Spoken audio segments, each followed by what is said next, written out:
Qu'est-ce qu'elle a, ta girl? Ma girl, c'est ma mère et sa moto, sa Harley Davidson. Ma girl, c'est ma grand-mère, elle a Facebook.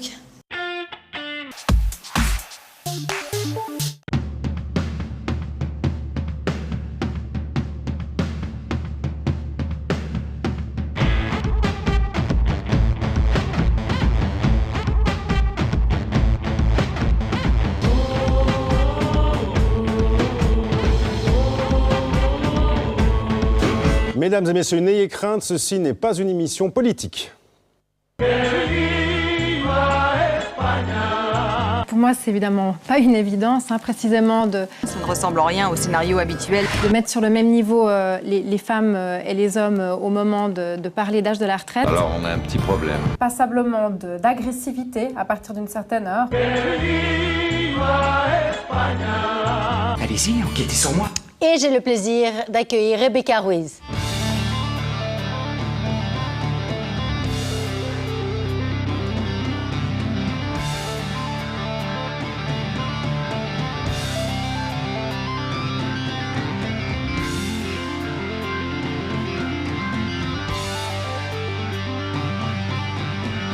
Rebecca, je ne sais pas encore si vous êtes naturellement plus proche d'Olivia Ruiz ou du footballeur Brian Ruiz, mais vous êtes en tout cas une enfant de la balle. De la pelote socialiste parentale et militante à la boule de ping-pong politique que vous brossez avec une gouaille sans filet. En fait, si je penche plus volontiers pour la femme chocolat, c'est peut-être parce que derrière votre répartie en acier trempé se cache une pompe à ortique en sucre glace. D'autant que c'est pas tous les jours qu'on peut compter sur un esprit criminel de gauche. Rapidement présidente du Parti socialiste à Lausanne, vous manquez la dernière marche aux élections fédérales en 2011 pour finalement enfiler le veston de conseillère nationale en 2014. Lampez goulûment vos ambitions politiques, les lèvres collées à la coupole fédérale, tout en maîtrisant les pampers du bambin que vous avez eu avec votre Benoît Gaillard de Marie. Quelle prouesse! On pourrait croire que le sexisme qui se cache très mal dans cette phrase rabâchée à toutes les sauces médiatiques aurait de quoi vous braquer. Sauf que vos convictions personnelles ont toujours été celles que vous balancez au perchoir ou dans le crachoir. Violence conjugale, congé paternité, sécurité, culture, bref, femme, épouse et mère dans le même sac. Et on raconte qu'il ne quitte jamais votre dos, ce sac. PS, loin de moi l'idée de prendre parti. Bon, allez, vous nous rejoignez ?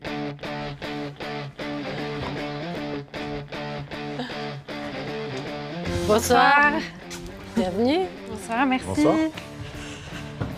Alors Rebecca, dans ce portrait, qu'est-ce que vous retenez de Tout. ce qui vient d'être dit? Tout. Bon, je dois déjà dire que vous parlez extrêmement vite.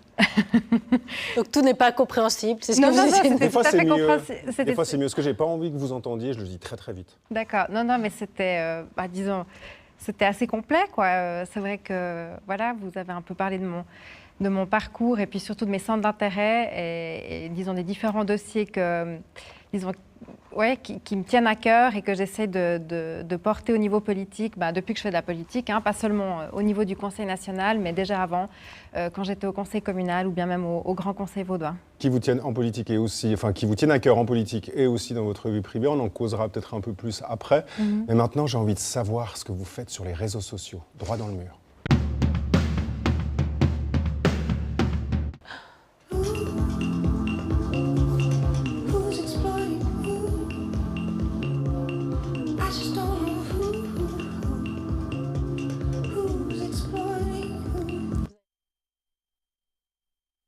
C'était pas loin de Lausanne le 22 août. J'ai vu que vous étiez à Four Noise Festival et c'était le soir où vous étiez. Est-ce que vous avez vu ce concert? Non, de toute évidence, non. Alors vous étiez peut-être pas devant la scène, mais vous étiez en tout cas, vous aviez un casque, si on peut voir la photo. Silent Party, ça fait du bien, non, un peu de silence en politique comme ça? Oui, c'est vrai qu'en plus, c'est marrant que vous disiez ça.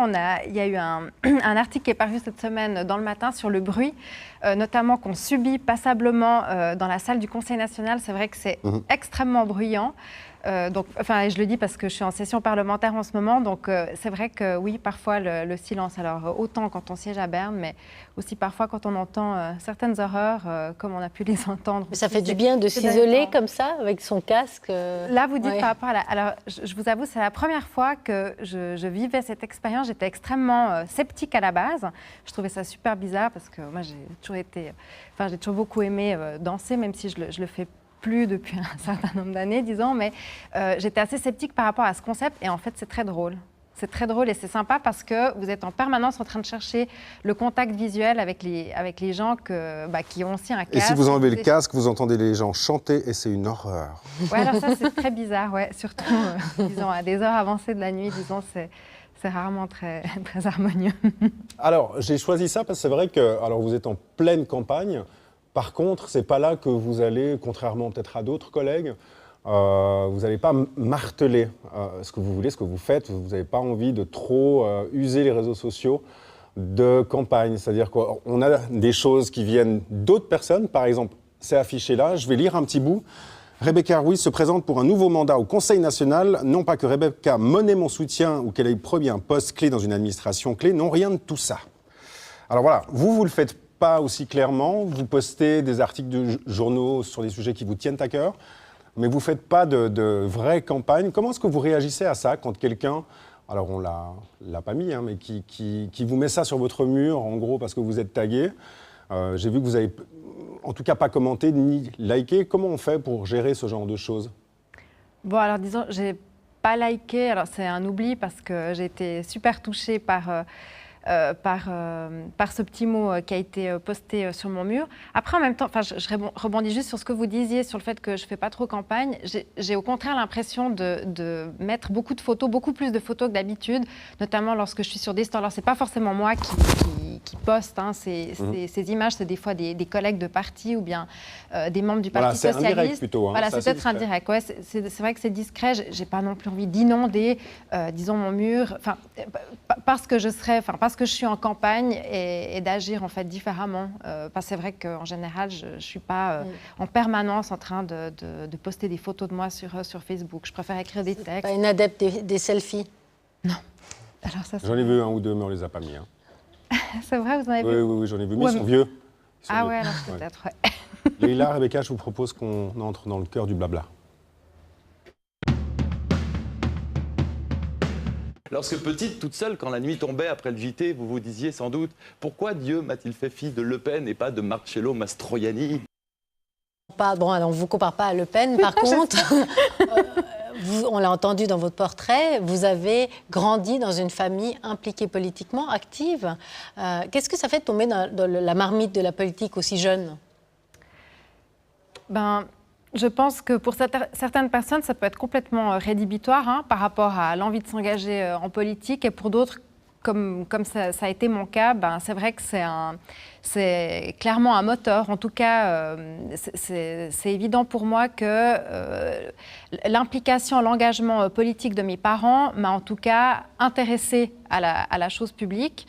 Et c'est clair que quand j'avais 20 ans, c'est devenu en fait une évidence pour moi qu'il fallait adhérer à un parti. J'ai un peu hésité sur le parti, j'hésitais un peu entre l'extrême gauche et le PS, et puis finalement... En fait, est-ce que c'est eux qui vous ont mis explicitement dans la marmite, ou c'est à force de vivre dans cet environnement-là que vous avez fait votre propre... Non, c'était vraiment disons, je cherche le mot, je ne trouve pas, mais bref, c'était une implication complètement passive en fait, parce que c'est vrai que mes parents faisaient beaucoup de politique, donc il y avait très souvent déjà des discussions entre eux, et beaucoup de gens qui venaient à la maison, qui parlaient de politique, ils me prenaient avec quand ils allaient dans des congrès, enfin voilà, donc je vivais un peu leur engagement, mais disons sans... Ouais. Vous parlez de la chose publique, la criminalité, c'est aussi s'intéresser à la société dans laquelle on vit. Alors, est-ce qu'il y a un lien avec la politique? C'est la politique, vos premiers amours, qui vous a amené vers la criminalité, ou c'est ce penchant naturel, ou cet amour naturel pour ce qui vous environne? Non, alors vraiment, disons, mon choix d'études, la criminologie, c'est pour moi... Alors, après, j'ai fait des liens, mais disons, à la base, c'est complètement indépendant de la politique parce que j'ai eu envie, en fait, de faire de la criminologie alors que j'avais 10 ans et à ce moment-là, c'est clair que je ne faisais pas de politique, même si, voilà, j'étais dans un environnement assez politisé, mais c'était plutôt mes lectures de polar que j'ai commencé très tôt qui m'ont donné envie, puis après, enfin, voilà, il y a eu plusieurs événements qui m'ont fait dire... alors que j'étais vraiment très jeune, que je ferais à un moment donné de la criminologie. Et c'est vrai que... C'était pour faire quel métier à la base, quand vous étiez plus jeune? C'était quoi le métier Ça n'existait pas, les experts Miami, encore. Non, ça n'existait pas. C'est pas à la mode. Sans doute travailler dans la police. inspectrice. Ça fait rêver, ça, c'est vrai? Ben non, je pense que ça ne fait pas rêver beaucoup d'enfants, mais moi, c'était ce qui m'attirait. Est-ce que la découverte de la vérité? La découverte de la vérité, comme ça, un peu. Peut-être aussi un peu, et puis le fait de mener des enquêtes. Je crois que c'était ça d'ailleurs, avec des copines dans le quartier, on menait des enquêtes sur certains événements ou phénomènes qui pouvaient se passer. Donc je crois que c'était ça qui m'attirait. Du coup, vous l'avez aussi empoigné après en politique, alors c'est peut-être un lien de cause à effet comme ça, mais dans des commissions, entre autres. On vous a mis les choses sur les épaules parce que vous aviez ces études-là, ou c'était vraiment tout d'un coup, vous vous êtes dit, tiens, il y a peut-être quelque chose à faire que d'autres n'ont pas fait avant moi? Alors non, on ne m'a pas donné, entre guillemets, le dossier criminalité, délinquance, etc. On ne me l'a pas remis au sein du PS. Très naturellement, en fait, je me suis intéressée à ces questions. Aussi à un moment donné où le Parti socialiste suisse a commencé peut-être aussi à tenir un discours sur ces questions, parce que c'est vrai que ce n'était pas du tout une thématique que le PS voulait empoigner. À chaque fois qu'on parlait un peu de ces questions, c'était non, il faut pas, si on parle de ces questions, on va donner l'impression de répondre à l'UDC, qui était en fait le seul parti à cette époque-là qui parlait de ces questions. Et moi, je trouvais au contraire que c'était très juste pour le PS, de pouvoir donner nos propres réponses et de ne pas donner l'impression, en fait, de laisser ce champ uniquement à l'UDC qui l'utilisait à bon escient. Alors après, il y a d'autres partis, évidemment, aussi qui sont entrés dans le discours sur ces phénomènes criminels. Peut-être aussi parce que des situations ont changé en Suisse. Tout d'un coup, on a une situation générale qui a changé, un taux de criminalité qui a augmenté. Enfin, voilà, différents éléments extérieurs qui ont poussé les autres partis à se préoccuper de ces questions. Mais c'était évidemment de par mes intérêts, de par mes études, que j'ai pensé que le PS avait aussi des choses à dire là-dessus. Oui. Rebecca, parlons de la scène politique suisse à présent. Alors, le rapport avec les médias, on nous compare, puisqu'on est en Suisse romande, souvent avec ce qui se passe en France. En France, eh bien, c'est toujours l'arène politique, on se tape dessus, les médias vont chercher la petite bête. Qu'en est-il chez nous ? Alors, je dirais que en Suisse romande, les politiciens sont très respectés. Par les médias, il y a, des rapports qui sont tout à fait cordiaux. J'ai pas l'impression qu'on soit traqué, entre guillemets, ou bien, voilà. En revanche, depuis que je suis à Berne, j'ai pu observer que ça se passe pas complètement de la même manière outre-Sarine. C'est vrai que du côté de la Suisse alémanique, les choses sont très différentes et les médias peuvent être beaucoup plus agressifs vis-à-vis de certains politiciens. Et en France, on arrive à des choses comme ça, regardez. Alors bon, Patrick ne veut pas venir, parce que lui, il est un peu sur la défensive, mais Isabelle nous a rejoints et on va vous montrer qu'on s'aime bien. Voilà, il y a une petite ambiguïté entre nous. Oh bah non, il y aurait une ambiguïté si ça avait été avec Patrick. Alors, il faut savoir que c'est l'idole de Fred. C'est un peu mon idole, parce que c'est vrai que j'ai l'impression que régulièrement, il peut remplacer certaines interviews politiques qui vont pas très loin. Et lui arrive à avoir... Alors, il est très très proche, donc il n'est pas journaliste, mais il est comédien. Par contre, il arrive à avoir des vraies questions politiques et des réponses qu'on n'a jamais ailleurs. Est-ce que ça, pour vous, c'est quelque chose de bon, ou est-ce qu'on est en train de flirter avec quelque chose qui devient un tout petit peu trop... Aller à l'encontre de la langue de bois, dans le fond. Ouais. Disons, en tant que politicien, on est là pour répondre aux questions, soit des citoyens, soit des journalistes. Après, voilà, il y a différentes approches, soit de journalistes, soit de comédiens. Moi, je ne suis pas a priori fermée à des approches un peu humoristiques, voire un peu, rentre-dedans.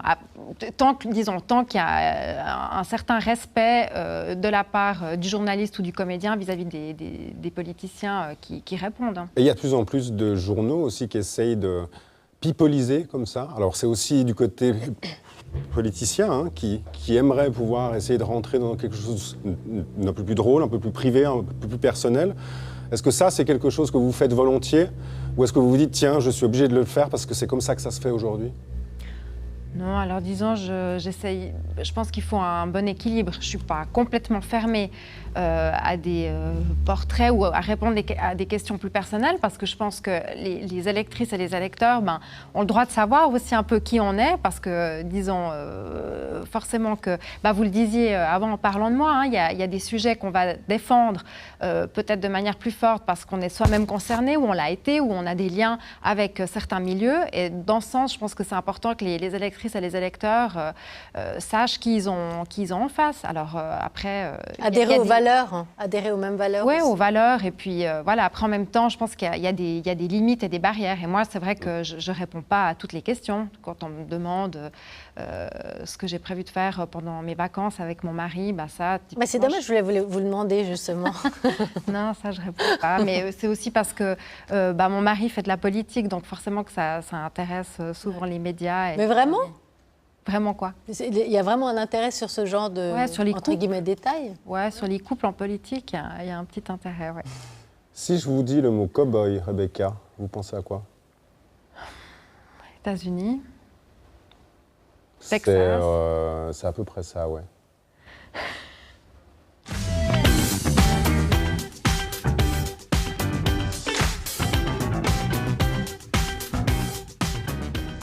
Bienvenue au Cowboy News Express.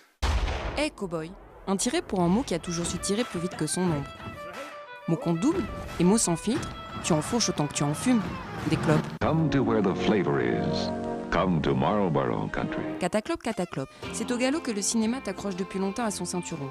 Chapeau l'artiste, toi le seul à porter le colt relevé sur la nuque des autres.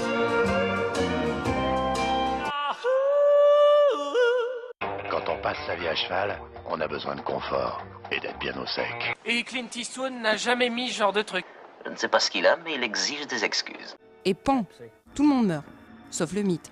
Surtout parce que toi, sexy redneck, la campagne que tu vises est d'abord publicitaire. La vache, tout un rodéo de fric pour qu'on s'arrache ton froc à franges. De Madonna à Madalton, en passant par Mon, Beckham, ils sont tous à ta botte. Calamity Jane. Je suis pas un vrai cowboy, mais un fameux étalon. Le rêve américain comme un clin d'œil à Clint, Will Smith et Wesson. Jim West. Toi, tu creuses. Heureusement qu'une certaine diligence t'offre le droit d'être à cheval sur les principes. Tu défies les canons, de flinguer de beauté. Vas-y, dégaine ta dégaine dans nos esprits complètement à l'ouest.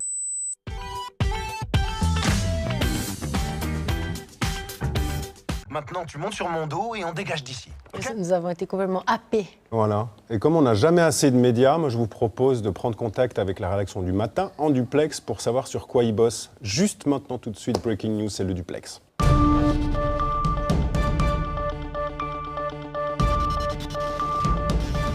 Laurent, vous nous entendez ? Très bien, et vous, Fred ? Ouais, on commence à se voir un peu souvent, hein. C'est presque tous les soirs. Heureusement que le week-end arrive. On va finir par faire jaser. Ouais, c'est ça. Vous n'en avez pas marre de nous, Laurent ? Vous n'en avez pas marre de nous, non ? Pas du monde. Alors, sur quoi vous bossez ? Oh, non, vraiment pas. Alors, j'allais vous dire, nous travaillons sur des spermatozoïdes. C'est peut-être pas le terme qui convient, mais enfin, nous avons une nouvelle qui nous a beaucoup touchés, si j'ose dire, aujourd'hui, avec ces chercheurs lyonnais qui affirment, avec la caution du CNRS, avoir réussi à créer des spermatozoïdes in vitro à partir de cellules souches testiculaires. C'est une première mondiale, selon eux, et qui pourrait évidemment révolutionner le traitement de l'infertilité masculine. C'est un problème qui touche des milliers d'hommes chaque année. Concrètement, ils ont réussi à obtenir in vitro des spermatozoïdes de rats, de singes et d'hommes. Il a fallu quand même 20 ans pour parvenir à ce résultat. Ça vous parle, les filles ? Mais comment est-ce possible de recréer finalement tout de l'ADN, une partie de l'ADN dans un spermatozoïde, puisqu'on ne connaît même pas tout le génome humain apparemment. Donc c'est une fausse news, Laurent, je conteste. Pas du tout. Laurent, comment c'est possible ? Pas du tout. C'est une vraie news, elle est authentique, absolument. Elle a même été validée par une publication dans une revue scientifique. Vous savez que lorsque des scientifiques veulent valider une trouvaille, eh bien, on publie dans des revues scientifiques spécialisées, et c'était le cas là en l'occurrence. Rebecca, ça vous semble plausible ? Oui, pourquoi pas. J'aurais envie de savoir quelle est la revue, quel est l'institut universitaire, enfin disons quel est le laboratoire ou le pays qui a... Enfin, en gros, est-ce que c'est sérieux comme étude, Laurent ?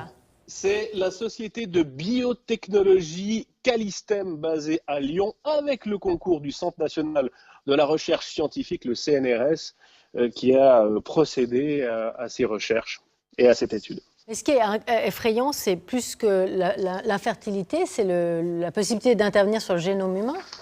On arrive de nouveau à notre fameuse question de créer des êtres complètement génétiquement modifiés. Moi, je pense qu'on pourra même carrément faire toute une émission là-dessus une fois. Hein. Ça me passionne, comme vous le savez, Fred. Laurent, merci beaucoup pour ces spermatozoïdes. C'était un plaisir. Et je vous souhaite un bon week-end. Merci, bon Laurent. Week-end. Au revoir. Bye. Est-ce que vous prenez le temps de freiner un tout petit peu dans une campagne électorale ?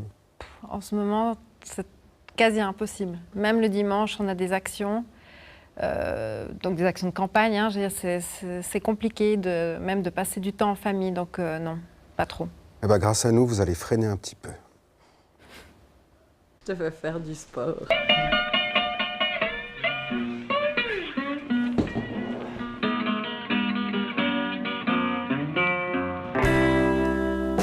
Le gars d'Explosion de caca refait l'histoire histoire, légende, riff et autres digressions. Tonton Pierrick astique le rock. D'accord ? Bah moi j'ai envie d'aller voir si ça brille. T'es prête ?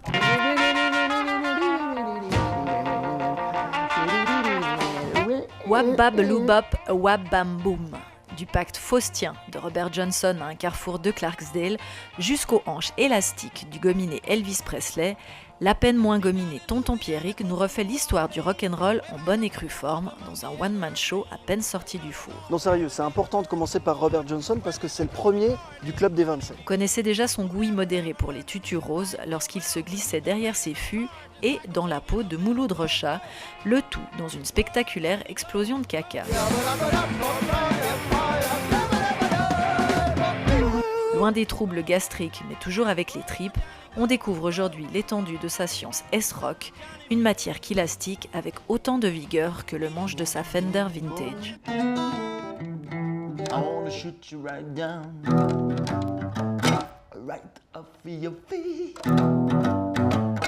Alors la jeunesse, c'était pas un besoin, parce que je me rendais pas compte que je pensais même pas que je puisse faire un truc comme ça.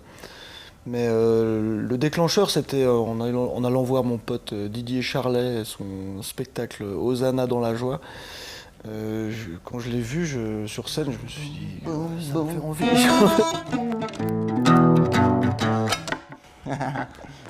Voilà. Je loupe encore quelques cordes de temps en temps, mais ça vient. Le petit dernier d'une famille de 11 enfants bègue. Quand on parle du rock'n'roll ou du blues, on a plutôt des guitaristes ou des chanteurs en tête, plus que des batteurs. Il y en a des super bons, mais le grand public ne les connaît pas. Et c'est rarement des compositeurs aussi. Donc c'est vrai que pour illustrer musicalement mes propos, c'était plus facile d'avoir une guitare qu'une batterie. Mais j'ai aussi une batterie sur scène. Il marche même plus. Ah, non, bon. Ah, voilà. Du coup, c'est pas tout de suite qu'il va y avoir de l'harmonica dans ton spectacle. Non.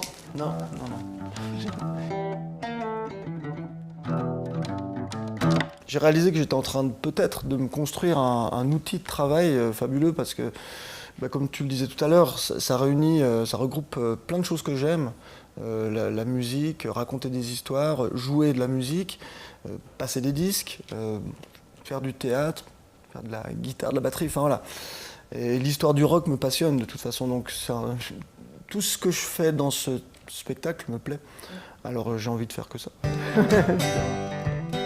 Ah non, c'est pas vilain, nègre. J'ai regardé dans le dictionnaire, c'est pas vilain. J'aime bien quand elles sont roulées en haut, puis j'aime pas quand ça pendouille sur les coudes, et en fait ça redescend tout le temps. Du coup, j'ai passé le spectacle, ma première, à faire ça, et c'était chiant à voir en fait, apparemment. Donc tout le monde dit « Ah, mais d'autres chemises !» Puis finalement, je sais pas, non, j'ai pas envie de changer de chemise.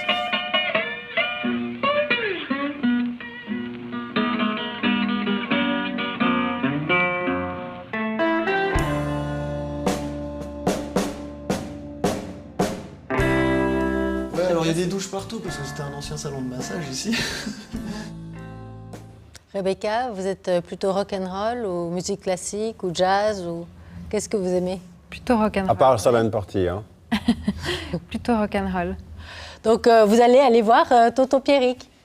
Mais il me semble que le spectacle à Lausanne est déjà terminé. Mais il y a 2 autres dates. Mimi, c'est fini, ouais. C'est fini, hein. Puis il fait un petit tour dans le Valais et à Genève, à la Gravière, entre autres, à Genève. Ouais, ça va être compliqué. Il va juste sortir du canton, je suis désolé. Donc votre jour de pause avant les élections, ce sera le concert. Voilà. Ouais, j'ai malheureusement, je crois, d'autres. Ouais, j'ai juste trop des spectacles, notamment à Lausanne, qui sont prévus. Et puis nous, on a posé trop de questions, je crois. On va laisser la main à notre invitée d'hier, Solange Guernauti. Voilà. Vous la connaissez, je crois? On écoute sa question. En fait, quel conseil donneriez-vous à des jeunes femmes qui souhaiteraient suivre votre voie et puis être aussi brillantes que vous dans votre domaine? Et peut-être une autre question, qu'est-ce qui vous motive tous les matins? Alors, elle a posé 2 questions, je n'étais pas au courant, quoi. Elle a les femmes en politique, d'abord. Ouais. Quel conseil donner? Sans doute d'essayer de trouver au sein d'un parti des femmes de référence. Peut-être le terme mentor est un peu fort, mais disons des personnes sur qui s'appuyer. Moi, j'en ai clairement bénéficié. D'appui féminin? Plus que d'appui clairement. Masculin, de mentor. En tout cas, voilà, je me suis tournée vers certaines femmes qui ont été là pour moi et qui m'ont accompagnée à des moments clés, qui m'ont donné des conseils extrêmement précieux. C'est d'ailleurs toujours le cas, hein, parce que voilà. Le conseil le plus précieux qu'on vous a donné, rapidement? Non, je ne peux pas vous dire ça comme ça. Non. Enfonce-lui ton talon dans la tête. Ouais. Non, mais voilà, parce qu'il y aurait des conseils de différents ordres. Voilà, ça pourrait être autant comment se comporter avec les médias. Il y a trop de conseils et chaque conseil est différent selon le moment qu'on est en train de vivre en politique. Mais donc ça, je pense, c'est vraiment voilà. En tout cas, un conseil que je donnerais pour les femmes qui veulent faire de la politique, c'est de se trouver comme ça des personnes de référence, parce que c'est vrai que c'est un monde très masculin et on a besoin comme ça d'avoir des repères. Et puis, ce qui fait que je ne sais plus comment la formuler ça, mais ma motivation quand je me lève, évidemment, quand on fait de la politique, en tout cas en Suisse, il faut être passionné, c'est clair, parce que c'est quand même un métier très contraignant. On est, en tout cas pour les élus au Parlement fédéral, c'est un Parlement de milices, hein, on n'est pas des professionnels de la politique, et c'est vrai que ça implique beaucoup de contraintes, beaucoup de sacrifices, et je pense qu'il faut avoir la passion et des convictions super fortes. Et moi, c'est ça mon moteur, en fait. Rebecca Ruiz, merci. Juste avant qu'on vous laisse replonger dans vos dossiers et votre campagne, je vous laisse retourner au siège portrait pour poser une question. Cette fois, c'est à vous de la poser à notre invité, pas de lundi, mais de mardi, parce qu'on a un long week-end. Voilà. Grâce à Dieu, merci. Enfin, en terre vaudoise, en tout cas. Voilà. Jill Farrant, qui est la lauréate du prix Erna Hamburger, donc, qui donne une récompense aux femmes actives dans la science. Et on vous laisse aller lui poser une question. Merci d'être venu en tout cas. Merci Rebecca. Merci, au revoir. Et puis nous, on va aller se reposer 3 jours. Ah non, mais il y a encore demain. Hein. On bosse demain. Oui, mon cher, demain nous travaillons. Ouais, après-demain et dimanche, il n'y a pas de congé. Ouais, c'est ce que j'ai cru comprendre. Et je le déclare publiquement. J'espère que vous avez congé chez vous, parce que nous, visiblement, on n'a pas congé. On vous souhaite un bon week-end. Bye bye. Bye, bye, bye.